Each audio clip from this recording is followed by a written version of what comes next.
Hello there, and welcome back to the next episode of Overcome Yourself, the podcast. As you know, my name is Nicole, and I'm so excited to be here today with Raphy.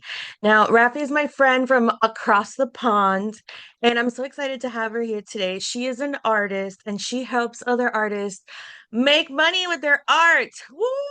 That is so important. I love it so much. So Rafi, take it away. Please introduce yourself. Tell us a little bit about who you are and who you help.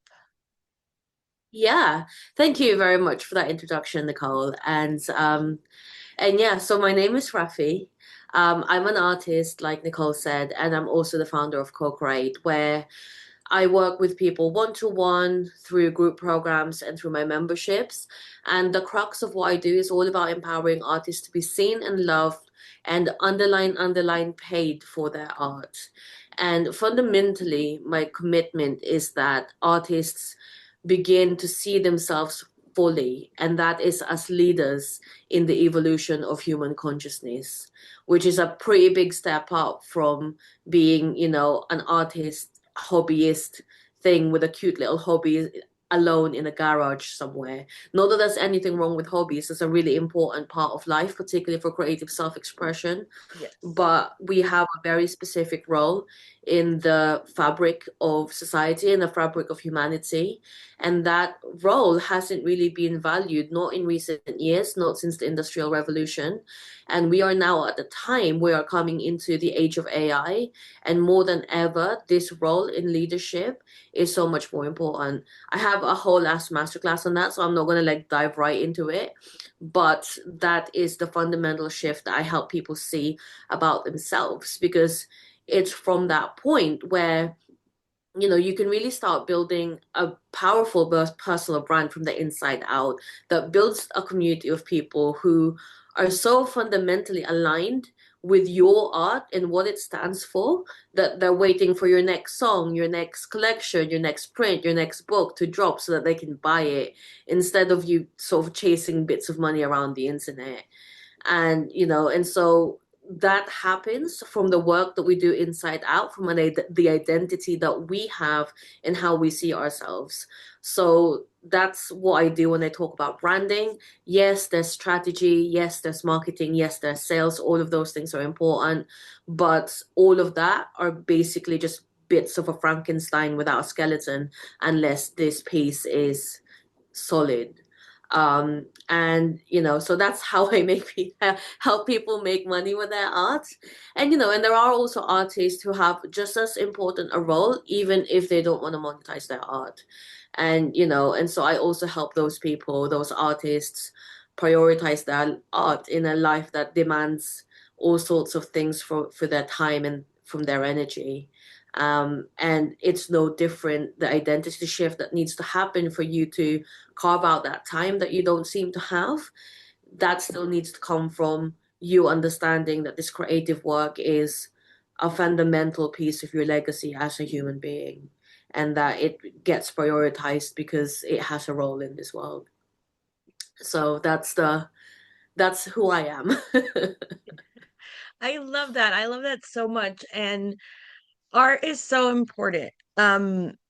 When we see even spaces of war, of things that are happening where the human spirit is at its lowest, we see art in those places pop up.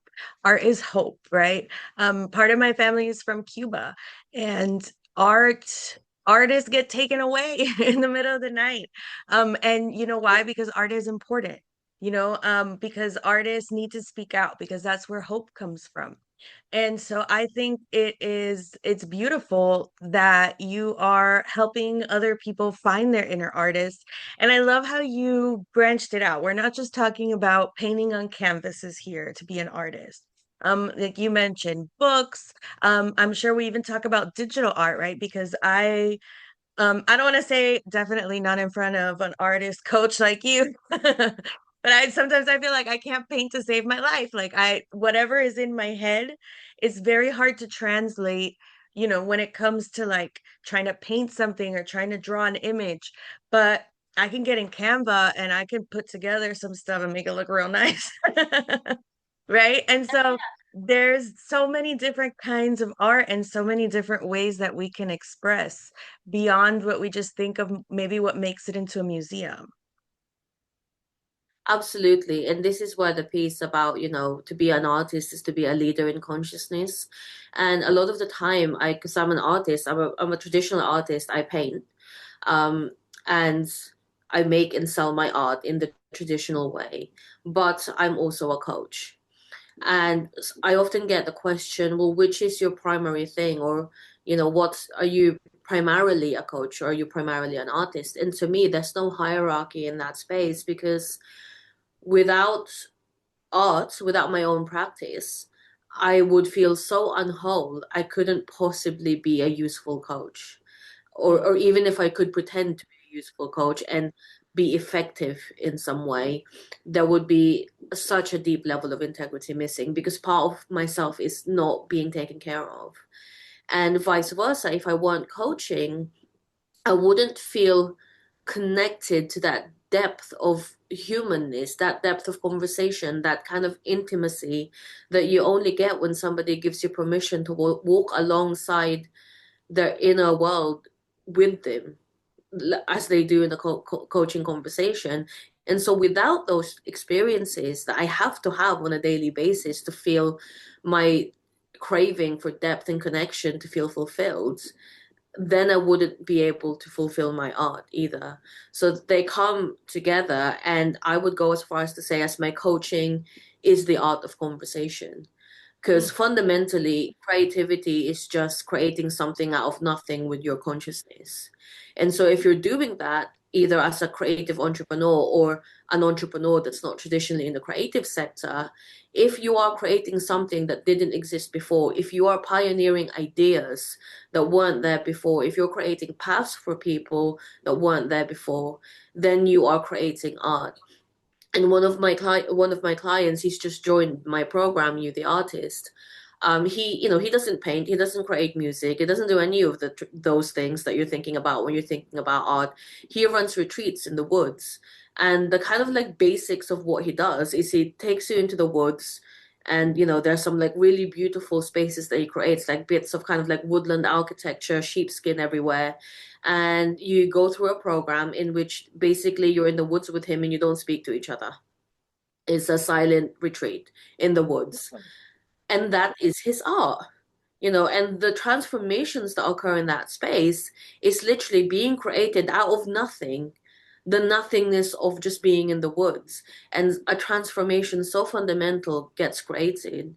And, and there's not a paintbrush in sight. And yet he is very much 100% definitely an artist. That's probably the closest description there is for him. Do you know what I mean? yes, yes, it's like getting to be in art. It's like living the art, right? Because you're in it. Like you get to experience the different facets of it. And like you said, it's so beautiful that we have the power to do that, right? Like it's our duty. Like there was, right? Like if you think about even in the story of creation, there was nothing and then there was a universe. Like we are meant to create. We are co-creators. We were given that power because if we have that same power, right? And so I think it's beautiful. And that's where innovation comes from. That's where hope comes from. That's where, like, all of these beautiful things, like, there's so much coming to me right now. Now, you did mention, though, I want to kind of swerve a little bit because I love how basically everything is art to you. And I love thinking of the retreat as art. But you mentioned selling art in a traditional way. For those of us who are not artists, we're not in that world, can you give us like kind of a quick recap of what that means? Yeah, I mean, I'll try to be quick, but so I've been making art in terms of paintings for the longest time. So no, art making isn't a primary to coaching, but it did come first because when I was two, there was no such thing as coaching that I knew of. Yeah. And so, that's something that's been in my life for a really long time. And the way that I've kind of created my exhibitions and the way that I've created the experiences around my art is you won't necessarily know that each exhibition was done by the same artist. So I'm not genre specific in terms of materials. I'm not material specific. I'm not abstract specific, although lately I'm more and more abstract. But really, the one thread that ties all of my art together is that I explore human consciousness and what that looks like to be both energy and matter, which is what we are as human beings. Like earlier, Nicole, you were talking about we have the power to create, and we have that power to create, and we have the power to create our very reality because we are sitting in that space between energy being and also material being. And so my most recent exhibition, I created 1,000 paintings or nearly 1,000 paintings. It worked out something like 890. And I created all of those pieces in under 11 months. And Oh, each wow. one was an energetic signature of all of the things that we can feel and sense but can't touch or see. So maybe that's like my dog barking and it echoing around the house. That has a very particular energy. Maybe it's the color of the sky as it's turning from spring to summer or summer to autumn. Maybe it's, a really kind of like a shocking experience, like if you've witnessed a car accident that has an energetic signature. Maybe it's an old memory that surfaces when you're in a meditative state, or maybe it's just like a feeling that is wanting to be experienced. All of these things have an energetic signature, and so each of these 1,000 pieces were an attempt at capturing whatever energetic signature I was experiencing at that moment in time. And I wanted the exhibition to really be a reminder to human beings that we are both matter and spirits, and to express that knowledge and that awareness is the key that unlocks a level of personal power and freedom to which we can literally create our own reality beyond the kind of like surface level manifestation stuff that you find on YouTube. And ultimately our biggest masterpiece is the legacy that we leave behind in the way that we live. And so this entire exhibition was a kind of a way of reminding people of that, because if they can experience what 1,000 different examples of energetic signatures made, invisible, made visible, then that has an impact in the way that they see things. And I also made each piece ridiculously affordable because I wanted people to take them away practically because I don't have storage, but also to serve as a little kind of like a memento of whatever it is that they experienced when they were in that gallery surrounded by all of these different pieces. Whereas my next exhibition will still be exploring energetic signatures, but there won't be 100 pieces, 1,000 pieces. There will be 13 very specific signatures that I want to kind of dive deep into as a result of this 1,000 piece exploration. And they will be priced very, very differently. From instead of it being a small piece for £19, it will be a large piece for 25,000 minimum, because it's a different intention, it's a different piece of work. So I don't even really limit myself in terms of the way that I price things. I kind of like explore the whole spectrum of what it means and looks like to make and sell art. Does that make sense? Yes. Yes, yes, yes. And so you create collections and then you Mm, show them and then people yeah. purchase them. That's what we mean in traditional kind of like a very dumbed down, very shortened. Much. And like showing them, usually like traditionally you'd show in an exhibition. I'm not represented by a gallery. I don't particularly want to be unless unless it's a gallery owned by somebody that I have a very specific and intentional relationship with. Mhm.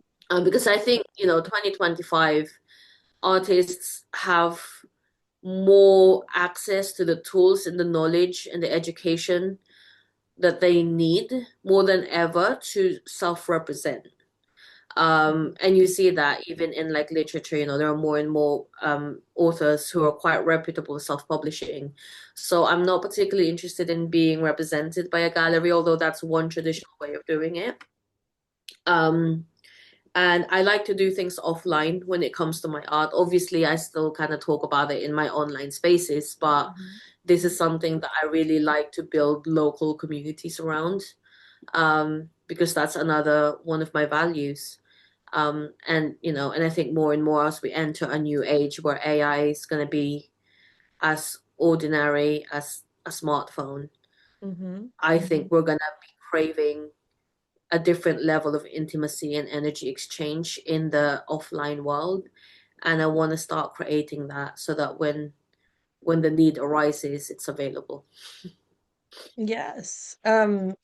Yeah, AI is already everywhere, and it's kind of like, I mean, we've seen this in history before, right? People were washing their clothes at the river, the washing machine was invented, and now we have a loneliness crisis. Oh, Um, right. Yeah, yeah, quite.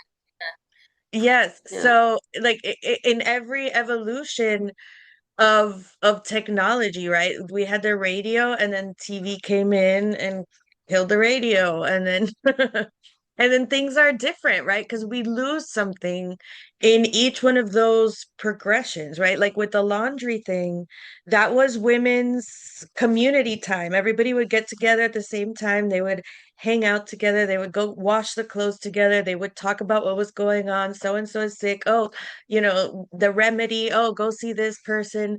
And then the washing machine was invented, and now people didn't have to do that anymore. And so they stayed at home. And so I think it's so smart to also think about as AI is coming in and it's getting added to the freaking washing machines now. Like I don't need a I don't need AI to look at my washing machine. Thank you.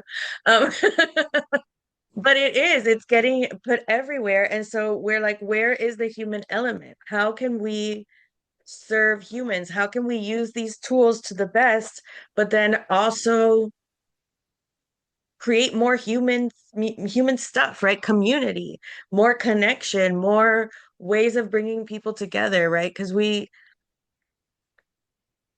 don't know, there's just AI can do so much, but there's so much that it can't do, um, that we have to do, And I right? It's right, and I think this is also where the role of artist really comes into play because Hmm. if the way that you see yourself as an artist is that I paint stuff and so that people can have stuff on their walls so that their walls aren't empty and their houses aren't so sad. At some point in history, that was a fair like kind Hmm. of pain Hmm. point and a fair service that you're offering other human beings. But now, somebody like some Pinterest nerd like me could just okay, I've decided that this is what the interior of my house is going to look like, and I need some art on the wall so that it's not so sad. And then that person can just go and generate something, using, I don't know, whatever the tools are, even ChatGPT, print it off, and then that's kind of that. And they would have even experienced a level of satisfaction in doing that because they're creating it themselves. Hmm. And so where does that put you? It displaces you completely as an artist. But when you see yourself as a leader in the consciousness of evolution, then your lens becomes much bigger and much wider because you're looking at society as a whole and how it's evolving, and you're really looking at who do I need to be to to be in service of my community that's built around shared values and a shared commitment and a shared stand, whatever that happens to be. And so, and then your brand essentially becomes a vessel for that leadership. And, and right now I know that sounds very vague, but that's partly because we really have no idea what's going to happen with AI. Everything is Hmm. speculation. I have some pretty solid thoughts about what might happen. I created a whole masterclass about it. But, fundamentally, it's like who do I need to be, and keeping that inquiry alive as you lead yourself and as you lead your community that you're building through through a world that you want to see, and so that means protecting and maintaining the sacredness of the things that are human, if that's what matters to you as an artist, right? It's one of the things that really matter to me. Hmm. Hmm. And and part of what I'm talking about, doing things offline and building those communities, one of the things that we're missing are third spaces where we can just kind of like connect with people. Like we, Mhm. no one even like finds a date at the bar anymore because the bar is no longer a third space. You know, it, like Interesting. especially post pandemic. So there are all of these things that are have already been replaced by digital versions of itself. And that's before AI even came into existence. So we can't you know, it would be unwise to blame the loss of these things to AI. And Hmm. we really have to look like, why are we not protecting these spaces? Part of that is because we didn't realize the value of them until we lost it, and now we kind of don't know Yes. how to go back. That's the thing. We're not trying to go back, we're trying to go forward. And so we have to literally create and imagine the future that we want and create it from the present. That's truly what being an artist is, and that's what being a Hmm. leader is. And you know, if you're a writer, you do that through your writing. If you're a musician, you do that through your concerts. If you're an artist, you do that through your exhibitions. Whatever it happens to be, if you're interested in maintaining the humanity and the depth of humanity that it is who we are, then that's what you do. And you now have to lead, not just make stuff, because AI is Yeah. making all sorts of things. Yes, yes, yes. And the world is starving for leadership, I think. Um, and it's something that I've been saying for a long time. And I think it's m more true now than ever.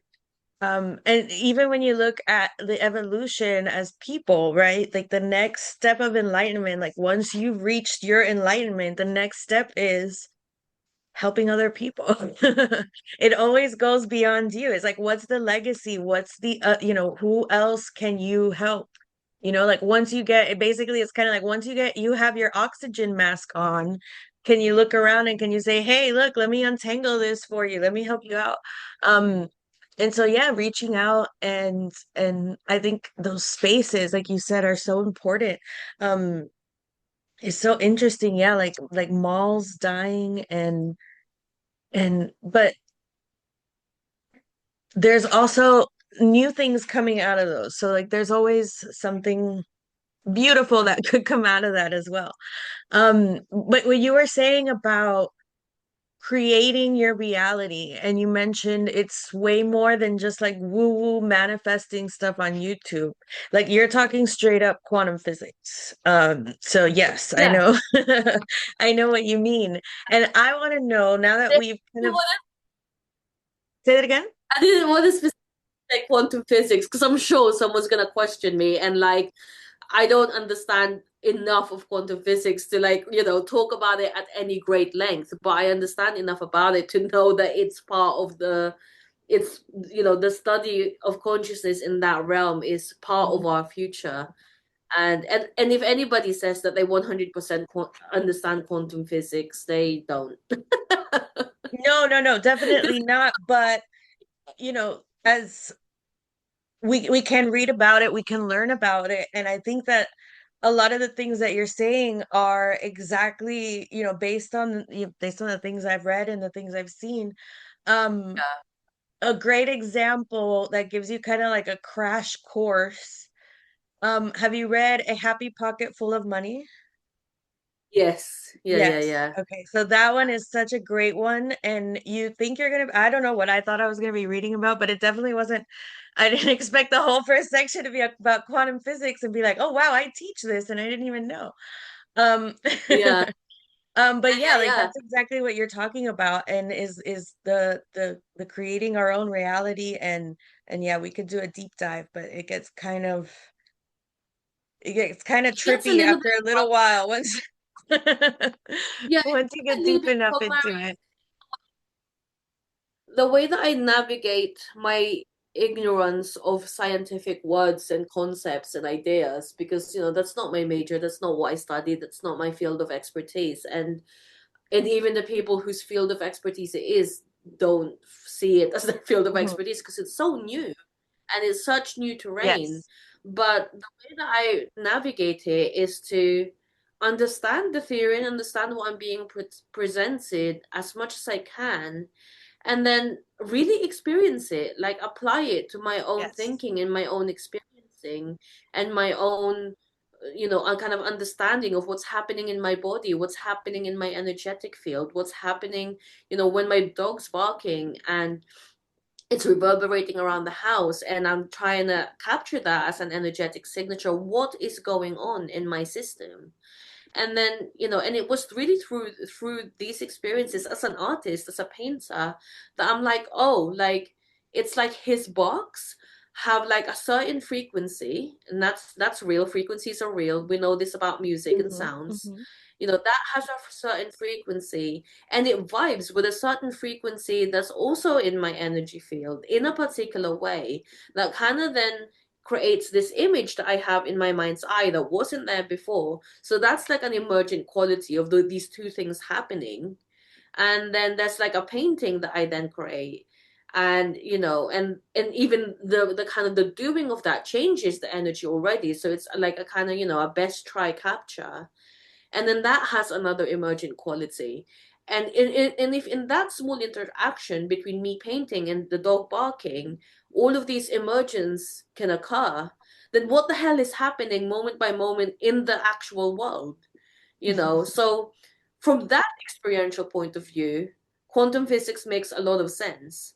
But if you ask me to explain it in like words, then like don't. Because I'm not gonna look very good.